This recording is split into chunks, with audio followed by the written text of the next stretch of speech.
Hello, welcome to Soundplex Studios. This is the Local Lens, and I'm here with a very special guest. World famous guest? Can I At even least, say at that? least New Jersey famous. New Jersey famous guest, Tom Bentey of Suburbanite Productions. I've known Tom for probably going on maybe 2 years now. Met him at a Jersey Man event. Interesting story, really good with video productions, but more importantly, he's a filmmaker. And we're actually going to be doing a screening of his film at the Jersey Shore, and that has no relationship to the Jersey Shore sitcom that Tom will talk about as well. But we're actually having a screening here at Soundplex Studios in this very room on April 18th at 7 p.m.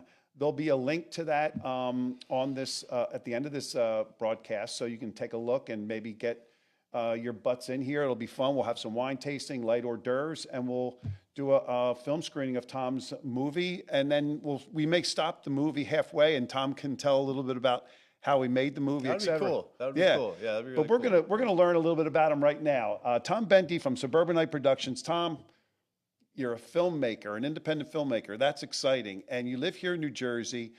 Myself, I watched the film. I was very entertained. I thought it was awesome. There was some great funny scenes in there, but it was very applicable to people that experienced the Jersey Shore. And it was fun and entertaining, and you didn't realize it was over, but you did a really good job, and you got some great ratings.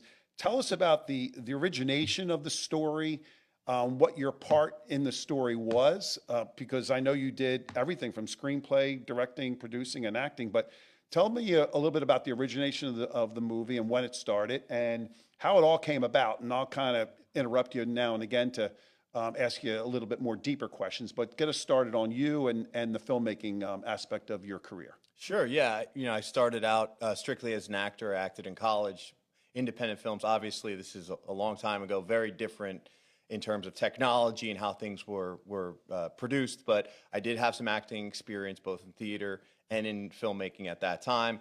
I did stuff in New York after that, and I wanted to really take control over my career, and I wanted to act in something that I produced and direct and wrote. So I knew that anything that I was going to do, my first project was going to be about the Jersey Shore. That's where I grew up in the summers. That's where I spent really a big part of my life still to this day is the Jersey Shore. It's such a special place, and that is the perfect backdrop for a coming of age story.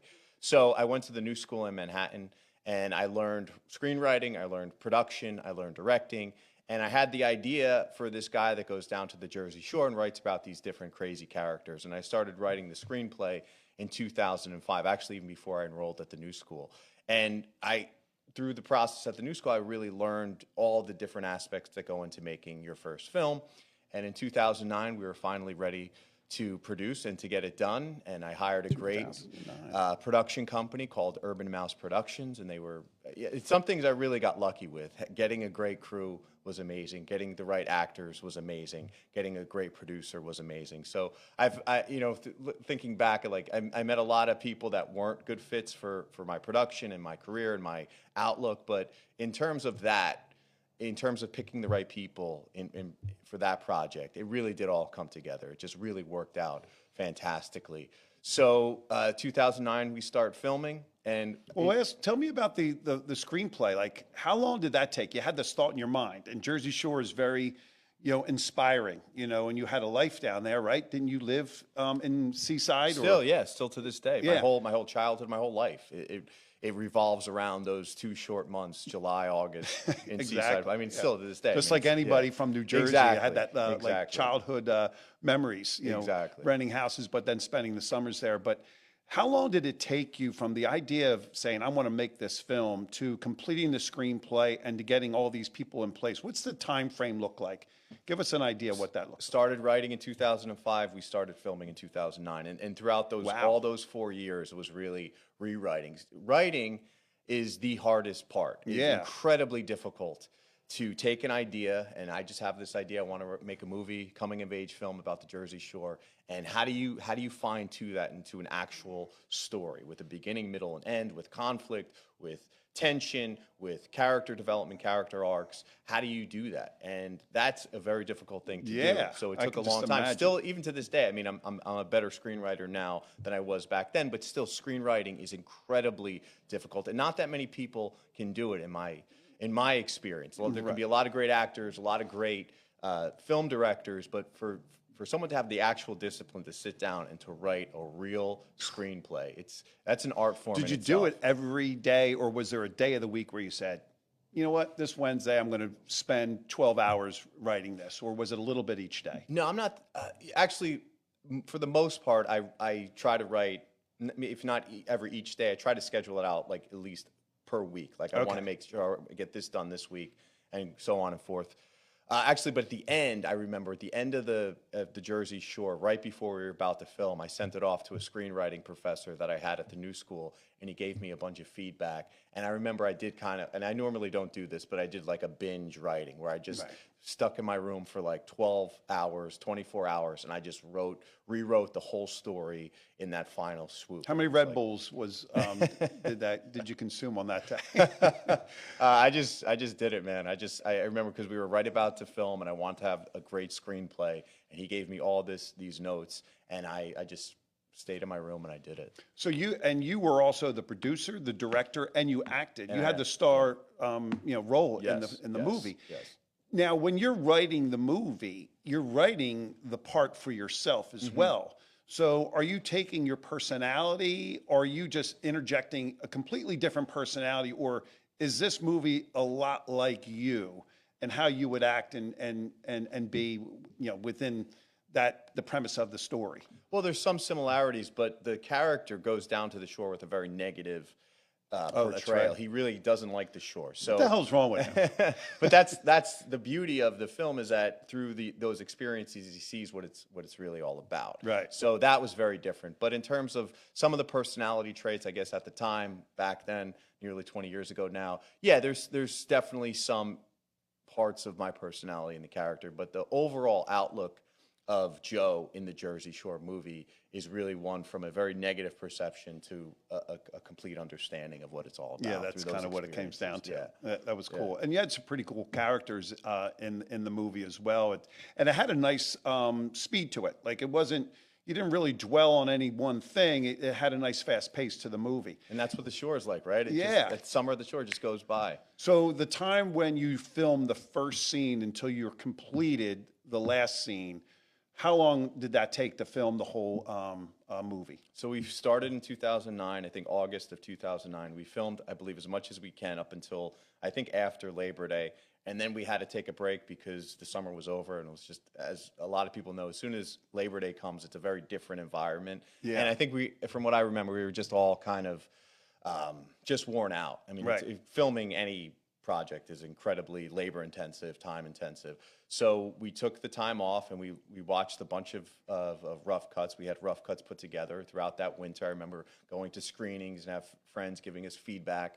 And then we finished up in, I think, 2010, we completed the film. So we took that winter to really just look at the footage, what's working, what's not, what do we have to refilm, and things we didn't get to the first time, and then 2010 we got it done. So when you're filming in the bar scenes and even some of the other scenes where there's other people involved, did you have to get like approvals from all the establishments? And when you were filming, were people congregating like where you guys were? Because I know you did some filming within the bars themselves. Were there a lot of people congregating while you were filming the scenes? Yeah, I mean, we were as inconspicuous as possible. We just, for those bar scenes, we just had the Canon camera. So it was a smaller camera that we were just using for most of the bar scenes. But still, yeah, people would notice, and they were familiar with what was happening. They thought we were part of, I believe, the MTV show. So it was a little bit of a place where people thought, hey, let me get on TV and things like that. But we got through it. We did it as best as we can, and that filming on location on Friday night at Bamboo Club, which is no longer there. Saturday night at Karma. Would they tear it down after the film was over? They're all done. All those places are no longer there. But the club owners were really nice to allow us to film in those places, and we got all the approvals, but they were really nice to allow us to film there. But that what adds to the realism of the film, like Right. you know, with that being in those real establishments at those times, that's really cool. adds to the realism of it. We have a few still shots, Chris. Why don't you show us the weight shots where he's what was that weight? Was that a 5-pound weight or was it a 2.5-pound weight? He's hanging out in the street with one of his buds. Is that what's his name? Danny. That's Danny. Lifting weights in the street. I think the movie really captures the essence of the Jersey Shore pretty well. Now, we know there's another Jersey Shore sitcom that came out after your movie. No, before. It was right before. Yeah. Oh, it was before. Yeah. Okay. We were filming at the same time. As soon as they started filming, we started filming. Yeah. Right. So why don't you tell the story about that too? Because that was kind of funny that you told, like how even that show kind of originated. Because I think Jersey Shore was a pretty popular sitcom at the moment. And did you ride the coattails of that sitcom in regards to when you released the movie or when you introduced the movie? And did people confuse it with the sitcom or no? Well, yeah, I mean, so let's take a step back. I think in 2005, when I started writing my screenplay, there was this viral video that was going around at the time called Guido Beach. I'm sure it's still on YouTube. But all it was this producer, TV producer, who ended up pitching this video to MTV to get the real show made on MTV, just went to Joey Harrison's Surf Club, which is right up the street from Seaside Heights, no longer there as well. And they just filmed these crazy club characters that you see at those establishments. You see at Joey Harrison's, you see at Jenkinson's, Tiki Bar, DJs, like these people at that time, like, you know, people in the Midwest, this is like completely alien to them. And they had this funny video of just letting these cool Jersey characters just talk and have insight into their life. So that was making the rounds. And I knew that I had to act fast because a Jersey Shore thing was going to happen. Oh, yeah. There's just things online. Like I knew something about the Jersey Shore was definitely going to happen. And then there was like a True Life, I think in 2002 with this guy, Tommy, that goes down to the Jersey Shore. This was on MTV as well before the big show. And I knew like I wanted to tell my part of the story before it got blown up. Right. So 2009, we start filming. MTV is there. We knew they're filming some sort of reality show. That Christmas time, it debuts. And Jersey Shore becomes the biggest thing ever. Oh, I mean, yeah. it's all, Huge. I mean, huge cultural phenomenon. And then that helped my film because people were, they knew about it. And it definitely helped me in terms of distribution. It definitely helped me in terms of film festivals. You know, there's pros and cons. Like they have all automatically an idea of, well, we know what MTV's about. We know what your show's about. Right. But MTV did have a big audience. And that audience was inclined to watch another film about the same area. So. That's awesome. Yeah. And, you know, in the film itself, you do have a love interest in that movie. How did you find that woman? Was that woman brought to you by some, agent or something that knew you were writing a movie or you're producing a movie and they were introduced? Or did you know that person before you, or while you were writing the movie? Or do you think about her prior to, completing the process? No, I didn't know anyone really before the film. We had a casting session. And all the actors just submitted on Backstage, I believe, which is without agents. You know, This was a very low budget project. It was essentially a student film, a graduate student film. So I had auditions. I put the role out there. I put all the roles out there, and people submitted. And we had auditions at the new school back in the summer of '09, and we got a lot of submissions, and these are the ones, the actors that I picked. There's a shot, Chris, of Tom with the young woman on the beach doing yoga, and that was something that she was in the movie. That was something that she did. Yes. Okay, and she turned you on to that. Yes. You know how it happens? These Hollywood starlets fall in love with the lead actor. Was there any like relationship there with the girl? I mean, you got I know this is inside information, but we got to get into it. No, there was nothing. No, there was nothing like that. No. Okay. All right. Thanks for being honest, Tom. Yeah, I appreciate that. But and from that point on, you released the movie. you have to do, like you said, you went to a few movie festivals. Yes, yeah. Were they local festivals, or did you go to any like big ones? Yeah, Like, so we premiered at the 2011 Sonoma Film Festival in oh, cool. wine country in California. That was an amazing experience. And then we were also at the first ever Montclair Film Festival in 2012, which was really cool. Montclair Film Festival is still very strong, and so is Sonoma, I believe. We were at the Garden State Film Festival. We were at the Jersey Shore Film Festival in 2011, 2012. So yeah, we had not a ton of festival runs, but we did have some screenings at the Is that important? Like, because I don't know a lot about the film industry, but I know those music or those film festivals exist, and there's some really big ones like Sundance and the one in Europe, Cannes. What happens there? So say you go to a specific music film festival. You're getting your movie screened at that festival, yes. correct? If it gets in, yes. It has a time slot where people can go and check it out. Are distributors there? Yes. Or, okay. Yeah, so that's where I met my distributor, was at the Sonoma Film Festival, which I believe was in April of 2011. We met a contact there. I don't think they were able to make it to the screening at that time, but we sent them a screener through email, and we didn't hear back for a long time. And then I think right before the new year, at the very end of 2011 in December, they emailed us back and said, hey, we want to pick this up. And that's how we were able to get distributed. It's still on Tubi, and I think it's currently off Tubi, but it's going to be back on there soon, and it's on Amazon Prime.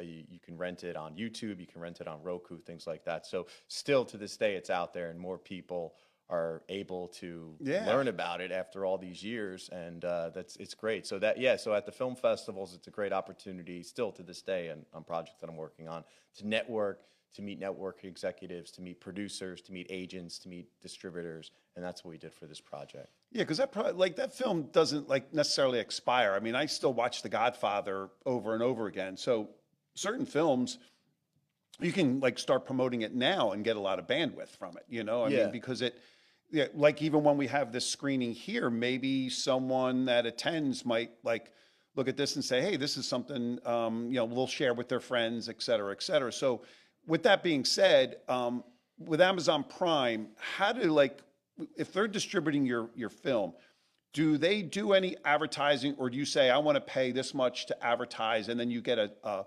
higher slot? And you know how you go on Netflix and you see all these reviews of these movies, but obviously there's so many more that you don't even see. Mm-hmm. How do you get a higher slot in these distribution mechanisms? I don't know essentially how that works. What I've been doing for the last few years, because as I said, this movie came out in 2012 on the platforms, but at that time, social media was a very different thing. Yeah. And like you said, there's some films that you can watch over and over again. And I'm hoping, because this is very much a summertime film, this could be, as they're Christmas movies, this is a film that people can watch every summer, because it really is a summer movie.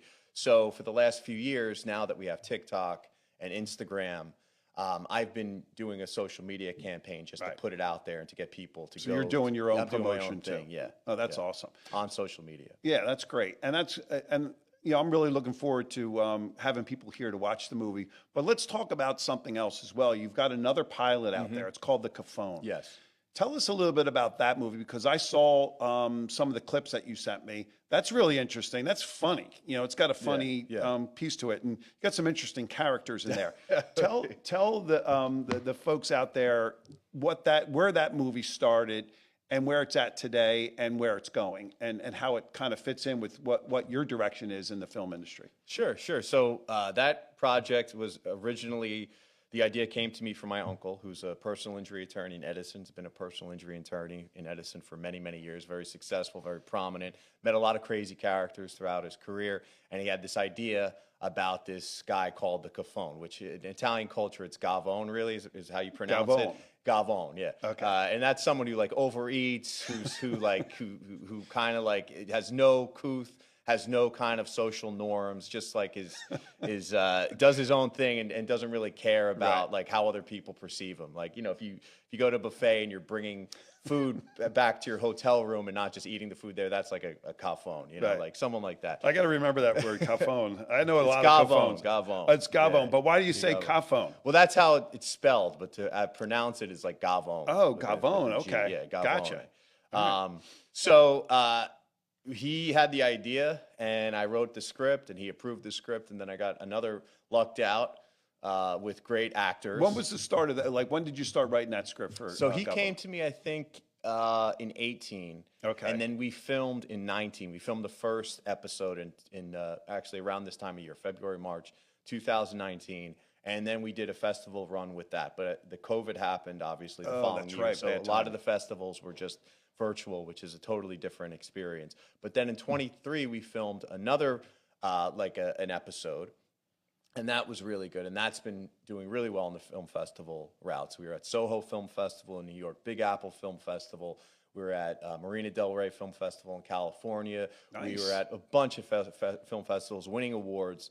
And we're currently trying to pitch it to the networks because this is series, right? This is a not series. movie. Yeah, this Okay. is like Curb Your Enthusiasm meets The Sopranos. So much like It's Always Sunny in Philadelphia, Yeah. it's that type that's cool. of show that we could really make a lot of good comedy content from it. So that's what we're doing now, and I'm hopefully making headway and getting it to the network. So I really believe in this project too. How many episodes do you need to make that marketable as a series? Like, what are they asking for? Like, what do they require from you to say, oh, you need 6 episodes, or is it just a few to kind of get Well, it over the hump? there's no one way, but a lot of times, like I went to this conference in Miami, the NAPI conference, and a lot of the distributors there were looking for complete seasons. And I had meetings with people that are looking essentially, they're not necessarily doing development, they're looking for complete seasons. So if you had 10 episodes already filmed or 12 episodes, they'd be potentially interested in just buying all that content. But we have just the 2. So what I'm doing now is I'm creating from the content that we have. I have a social media campaign trying to build an audience on there. And then I'm also creating what they call a sizzle reel. So Right. and I'm working with an editor actually right now to create a cool sizzle reel. You send these to producers, they get excited by the sizzle reel, and then I also have what they call a one-pager, which kind of in one page of a PDF outlines what the show's all about, and then I have a more expansive pitch deck, which goes into more detail about the show and more detail about the characters. Are you financing all this stuff yourself, or do you have The first project was a thesis project, so that was personally financed. Okay. The Cafone is my uncle's the executive producer on that. Oh, that's awesome. Is he in the movie? He Or at the the show? at the end he is. He has a little at the very end after the credits. He has a little. He cameo. required that, right? He said, Yeah. hey, you got to put me in. Yeah. That's awesome. So you're turning into kind of a, I mean, and I don't, like I said, I don't know the industry, but it sounds like you're making some traction. I'm hoping. I mean, it's been a while. I mean, it's very labor intensive. Yes. And like you said, it costs a lot of money. So a lot of time has passed between At the Jersey Shore, but to come up with money I mean, I've done like short projects. I've done like a short film called Flat Brim, which was essentially no money. But I did some short films in between At the Jersey Shore and Cafone. But it's incredibly a lot of time, a lot of labor, and also there's money because you don't want to have people working for free. You want to make sure at the very least you're paying people, and that costs money. So having a good plan in terms of how we can actually do this effectively. But with the Cafone specifically, I do feel like I'm making traction, and we'll see. Hopefully one day it'll be on soon. It'll be on like a Netflix or Hulu or something like that. That would be awesome. Yeah, it would be. Yeah. Yeah, then you're really hitting the ground running. Yeah. Now, do people, like at some point, will people come to you and say, hey, I got an idea for a screenplay?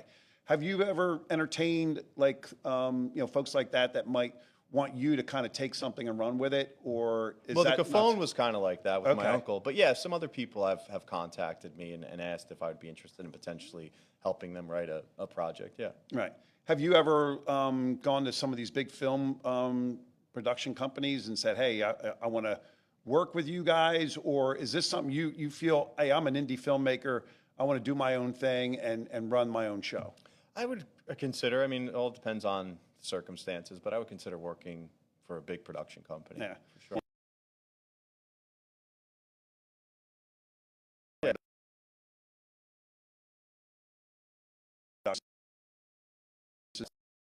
And you kind of started that almost at the same time you started the film At the Jersey Shore. Yeah. And what's the focus of that company? I know you do like cinematic storytelling and you do some video productions for businesses.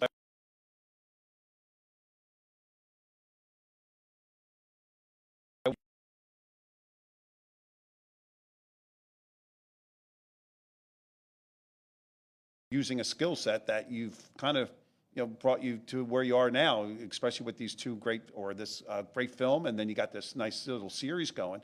But tell us a little bit about your business. Yeah, sure.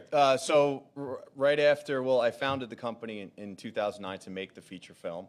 And then after that whole process in 2013, I started doing small video productions for local businesses like doctors and dentists and lawyers, and using it for marketing tools. So just testimonials, little about their business, about who they are, what makes them unique. And then through the last few years, I've worked with a lot of bigger corporations like distribution companies. I've worked with the coolest project, I think my favorite, is I worked for technology, Third Eye Gen. They are a augmented reality glasses company, AR glasses, and we showcased how their glasses work in all different sectors, from construction to mechanical to healthcare. That was awesome. But I've worked with I did a active shooter training video for colleges, Middlesex College in New Jersey.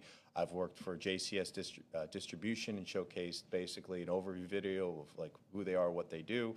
I've worked for Chefs International, which is a hospitality company in Point Pleasant, New Jersey. So all different types of businesses, and I love all aspects of storytelling. So people say, what do you like better, narrative or commercial? And I've done documentaries too.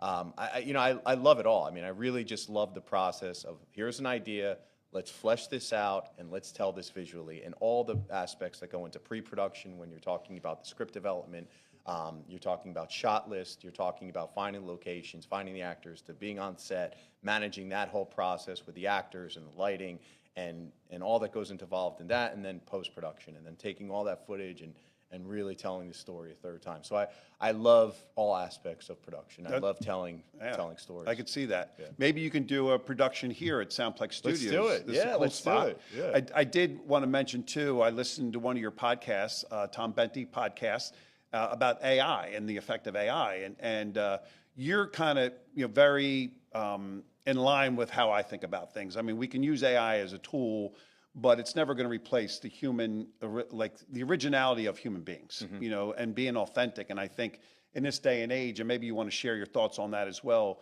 that's our edge. That's a differentiator, because AI really is just a kind of a tool that we can use that basically plagiarizes everything. So we have to be original, and whether it's music, film, anything creative, we have to step up our game, and really focus on being different and authentic. So why don't you share some last thoughts on AI and how it affects filmmaking, or how you even, like, how would you consider using AI for anything in the film industry, from a standpoint of some redundancies that I know happen in the industry?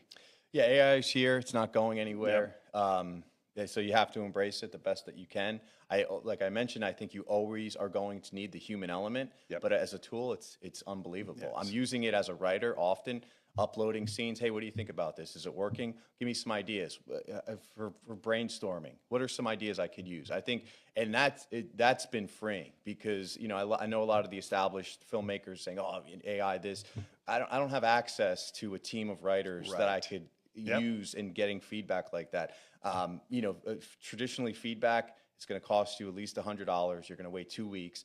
Now I can get it. Is it perfect? It's not. It can't be perfect. No. It's art, so it can't be perfect. Are there gems that I could find in there that I could use as a human and incorporate that? And have I done so? Yes. So it's really been exhilarating to see how these tools can really infuse human creativity, and I'm using it more and more. Not as a be-all, end-all, absolutely not, but as a human being who can take ideas and to get feedback and to improve work. It's been really beneficial. Yeah, and I agree with you. I think it can make us better at what we do, at creating and being original, and because it takes a lot of, because sometimes people get bogged down with a lot of the busy work, and it affects their creativity. Exactly. So here you have that frees up your time, your and your mindset, so that way you can kind of create things that are different and original and be authentic. Yeah. So with all that said, Tom, it was a pleasure talking to you today. Thank you. I'm looking forward to April 18th. Same here. Can't at wait. 7 p.m. We're going to have a screening right here.